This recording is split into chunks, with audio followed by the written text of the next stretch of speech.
Now we're doing the long axis distraction thrust manipulation. Here the key is trying to get the person's entire body to relax as much as we can, but having it as stationary as possible. To do that, ideally you would have a table that has a cutout or a hole here of which you can put the contralateral ankle into while the knee is straight, which creates a nice alignment of the joints which would stop the body from sliding.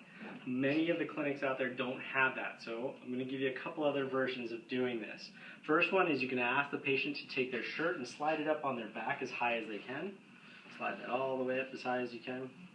What that does is it actually puts the skin against the table. That way when you pull, the skin creates a little bit of a traction along the table. My hand grip down here is going to be either taking the malleoli and trying to put them in this area or just proximal to this area of my hand. That way I can use those as an area to kind of lock into. Another one to do is to take your hands and just cup them around.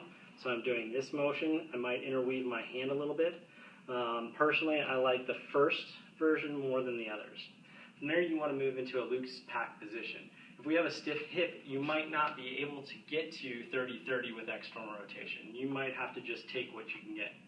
Good way to identify this is if I take him too far this way, I can feel tension wanting me to come back here. If I take him in too much internal rotation, I'll feel tension wanting him to drop out.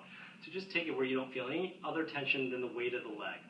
Once you're there, you'll just lean back. You can start off with the mobilization here. And then you can provide the thrust. Let your leg rest. And that's all there is for the thrust. All right, so some leg work for the last one, or for the manipulation of long axis distraction. Two ways you can do it. One is just by leaning your body back and creating some momentum as you come.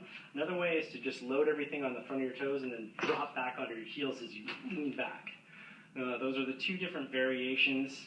We're facing the patient.